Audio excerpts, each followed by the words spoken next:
you pursuing it, with everything that you have? Uh, so I grew up in a family that really loved music. Growing up, my mom put together a group of singers, mainly my uncles. I grew up in a big family, mainly my uncles and her siblings, basically my uncles, my aunt, and few people from outside our family. And they would sing. My mom is like a songwriter too, so they would sing, and I would just be there. I had this gift, but it was a secret. None of them knew because I was just still very little, but I would play around as they were, singing and just having fun amongst themselves. But this thing was just fast growing inside of me. So then I would sing in the corners. I think it's a stigma around a boy child. You you're not associated with singing that easily, especially when you're younger. You know. And then I played football. In my child days, even though I knew that there was a voice that was hidden somewhere. Then I played football. I fell in love with football. The first time I actually got to sing, I remember in front of people, we were on our way to a crusade in Mamelodi, right here in Pretoria. It was a crusade by an evangelist by the name Ernest Embley. He was an American, you know, evangelist at that time. Revivals were a thing, big tents, and a large crowd in a tent attending a crusade was a thing. Then we were there in a bus. Then I broke into a song. I sang a song, and the Lord just showed up mightily in that bus. And I think that's when my mom realized that I could actually sing. It was pretty much for the first time she heard me sing right there. Then from there, it's one thing led to another. I started singing at church, and one thing led to another. Then, yeah, should I continue? Yes. No, I think we've gotten the gist of it in terms of how did it all begin for Start. J Yeah. Music. Yeah. So then J Music, you go on then to, um, various other platforms when it comes to singing. Tell us about that journey, of now singing in church, now going, being the musical director, for example, of Tswane Gospel Group. How did all of that come about? Grew up in Soshanguve. Soshanguve is a very rich culture of music. Like the culture of music in Soshanguve is very, very rich. Like there's literally music happening every corner, Mm. and there's a lot of great talent that is actually brewing from, just Soshanguve alone. So we formed a lot of choirs growing up. So I Mm. was part of groups that were formed even at that time. And my first gig as a musical director, I remember it was a group called um, Pleasing Aroma. It was a gospel group by a brother of mine and a friend who is now a pastor at Mm. one of the full gospel ministries, and he made me a musical director. Then from there, he fired me, being a young boy and just being troublesome. What did you do, Jay? Uh, oh well, I don't remember, but I do know it has to do with banking rehearsals and stuff like that. Aye. Yeah, then he fired me. We always laugh about this because after that, after the firing, we still remain very close. So it's That's a so funny story. awesome. Yeah. I think it had to Yeah, happen so that you can understand the seriousness that I can wake of, up. yeah, uvuke. Yeah, Tupu and Nanje.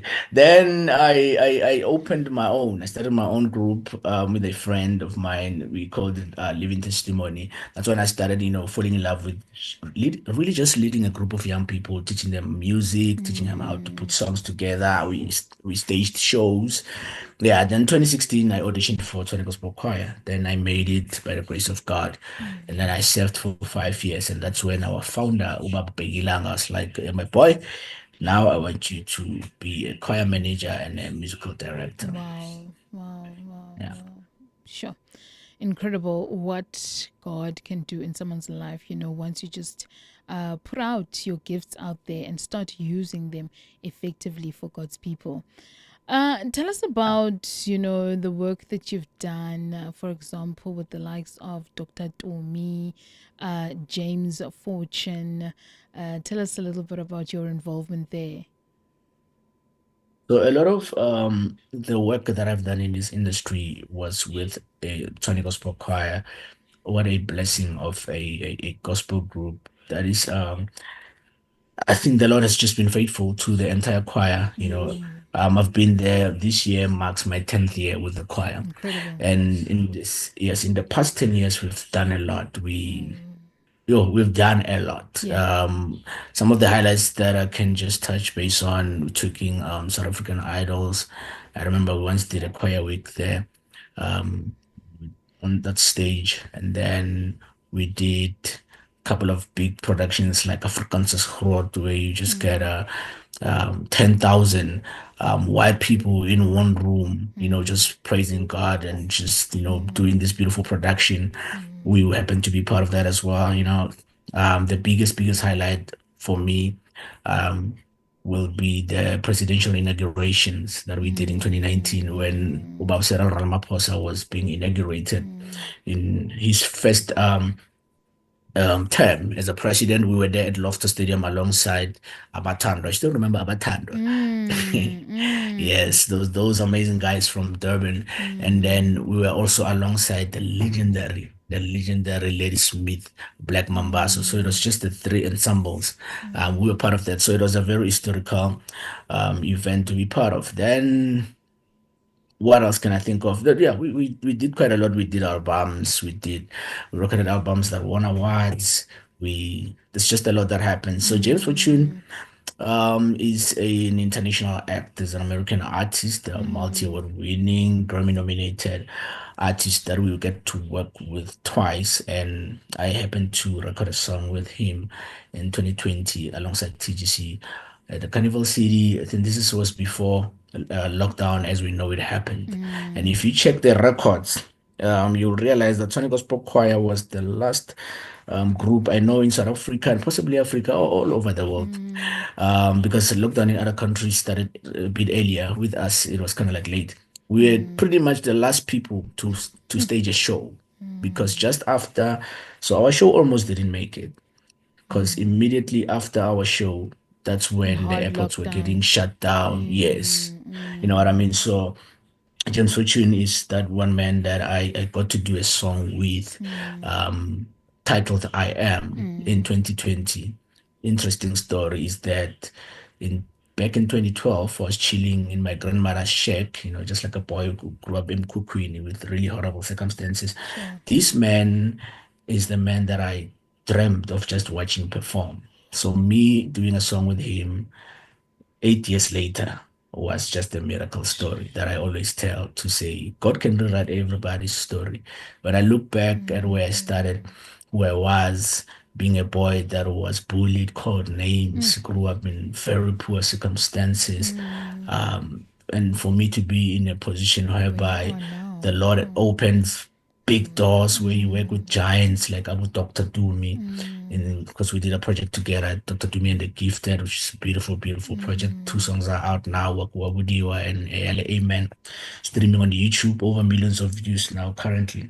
So that story, it speaks of how I do not believe in this day and age that there's anybody who's a greater story writer like God. No way. Sure. You look at my story, you just realize that nobody can tell a story better than God can tell it. And what makes him a great story writer is that he also decides on the plot. Yes, yeah. He doesn't just write the script, he decides on the plot and he chooses the actors in the story. Yeah, so that's pretty much my journey. It started from a very, very bad place to the glory days of where I am. Thank you, I'm just Lord. one young man living in the promises of God right now. Can't take credit of, anything. Yeah.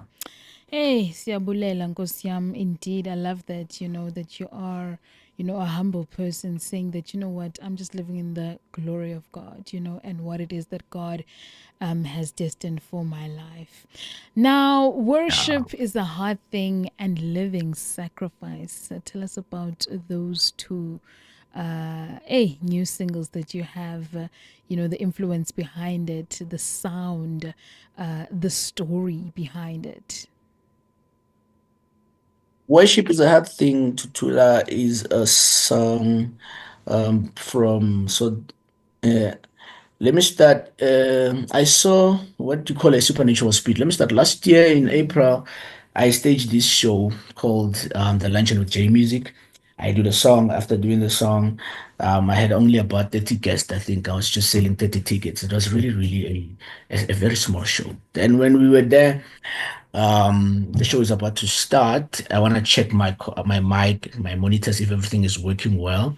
And I when I do that, I happen to sing a song that was not on my repertoire. The name of the song is No Other God by Dr. Dumi. Yeah. When I do the song, I do it, and then somehow there's cameras that are on. They shoot the song. The sound engineer is recording. Then the show passes. Beautiful, beautiful show and a concept. At that time, I haven't worked with Dr. Dumi. Then one morning, I'm just chilling, and the Lord has led to me edit the video and then post it and tag him. Like, oh, okay. Then I do it. This is in the morning. Then I forget about my day. I just move on about my day. During the day, my phone is ringing. My friends are calling me. Yo, bro. I'm like, hey, what's going on? You're They're like, trading. okay, bro, you're trending. Your video is reposted by Dr. Dumi on all his socials. I'm like, what video? Oh, I remember I did post a video. Then I go to the socials. The socials are booming. So The video cool. is just out there. Yeah, yeah, yeah. So yeah, nah, that's how we connected with Doc. Then he gave me a call, then invited me to this Dr. Jimmy and the Gifted concept. Before he could even get like more people to join us, I will see there, I will, at least what the people that I work with in this beautiful project. So it started like that.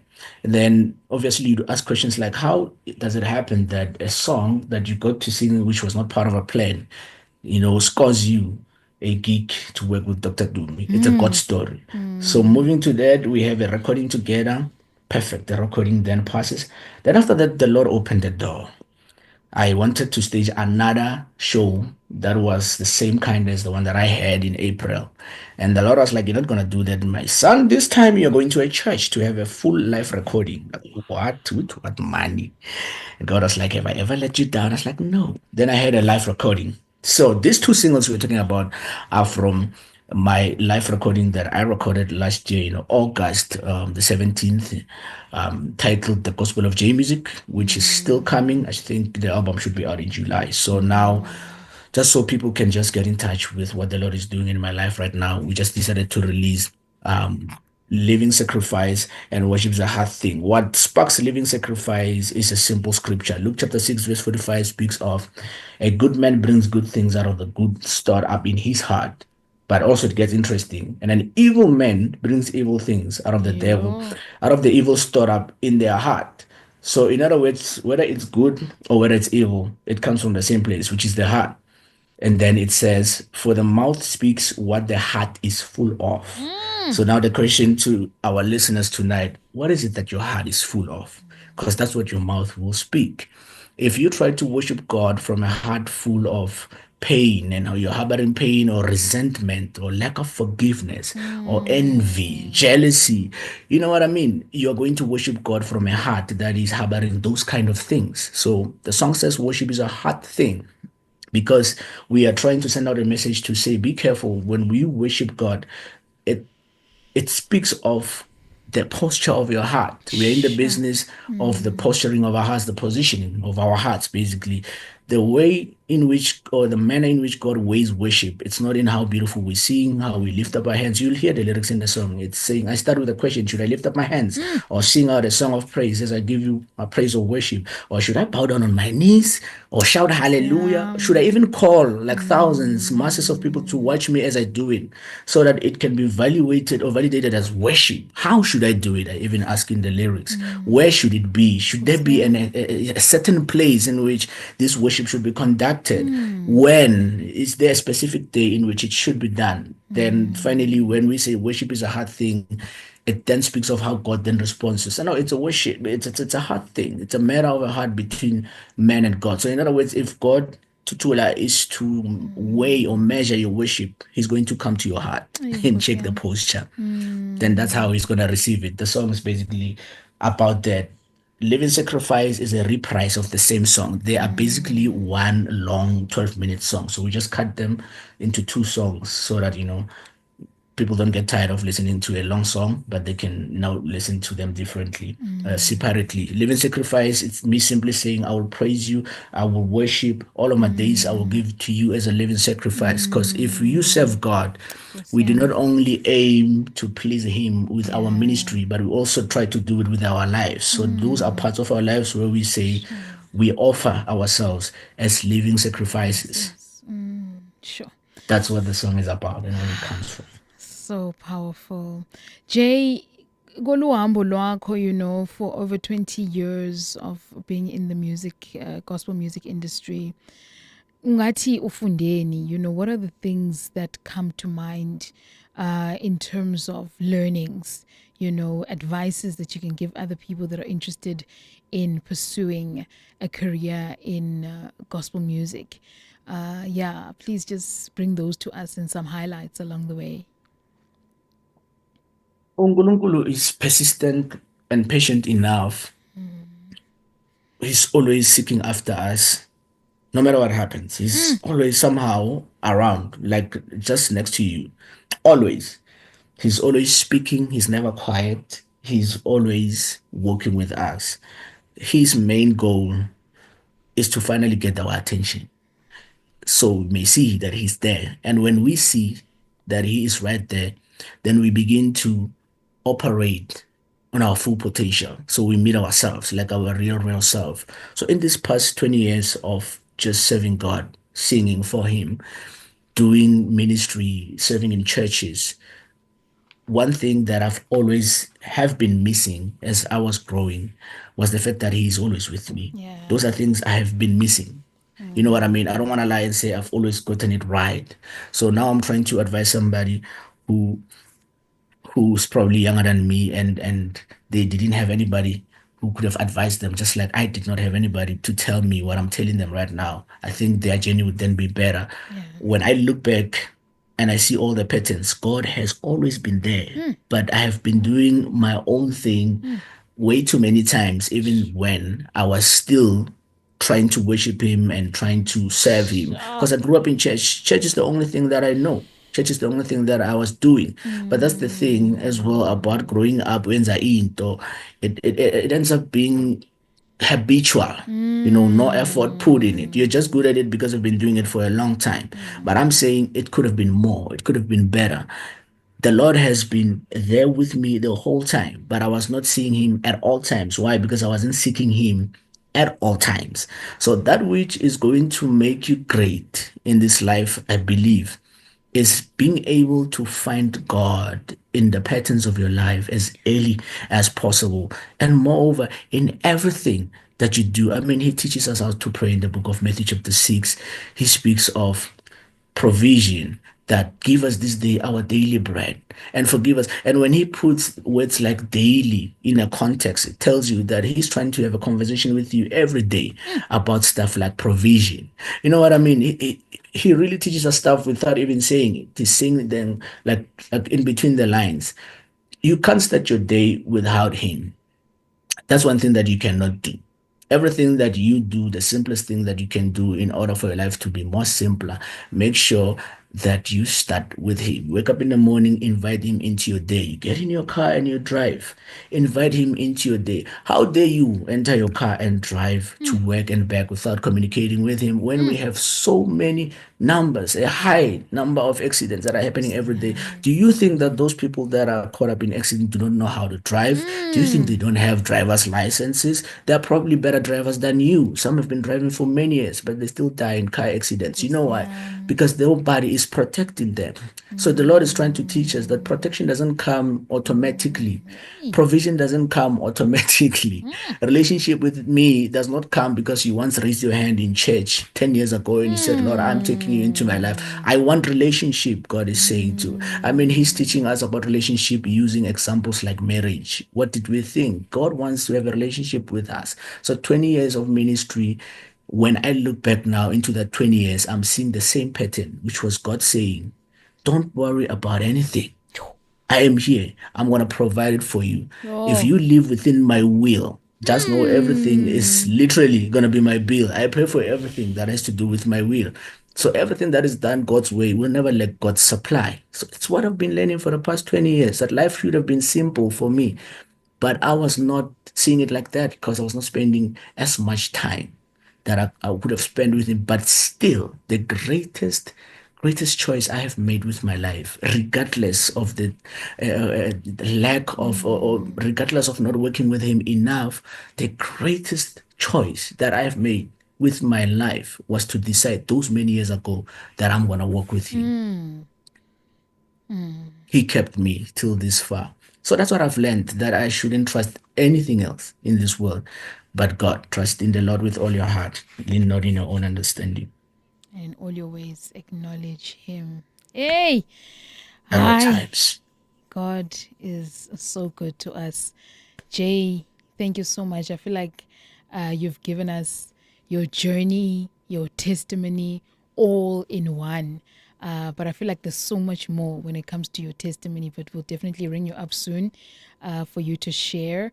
So, your social media handles for those that would love to connect with you on social media, where are you available and what are your handles? J Music Sarela, everywhere except Twitter. I'm on Instagram, I'm on Facebook, I'm on YouTube, I'm on TikTok. It's simply J Music Sarela. Even when you search the digitals for music I'll be putting out and music that is already out, do search for J Music Sarela. And if you want to see some of the work that I've done, obviously with Tony Gospel Choir, you can just search Tony Gospel Choir and J Music all in one tab. You should be able to see some of my stuff because I've been with them for the past decade. You can imagine that a lot of what I've done God. is with them. Yeah. Sure. May God just continue to bless you, extend your territory. May He use all the gifts that He has given you for His glory. And may you continue to bring yourself as a living sacrifice so that He can work through you. Siyabulela kakhulu. Thank you so much for not robbing the world of your gift and using it. Siyabonga J Music Sarela. Be blessed, my brother. Be blessed. Thank you. Ngiyabonga, Sis Wami. Thank you so much for having me. May God bless you and grow your station. Thank you. Blessings. We are going to end off with living sacrifice. So, for the family out there, please just get ready for that. Thank you so much, Jay Music Sarela. Be blessed and continue to do what you do and trust in God all the way. Siyabulela.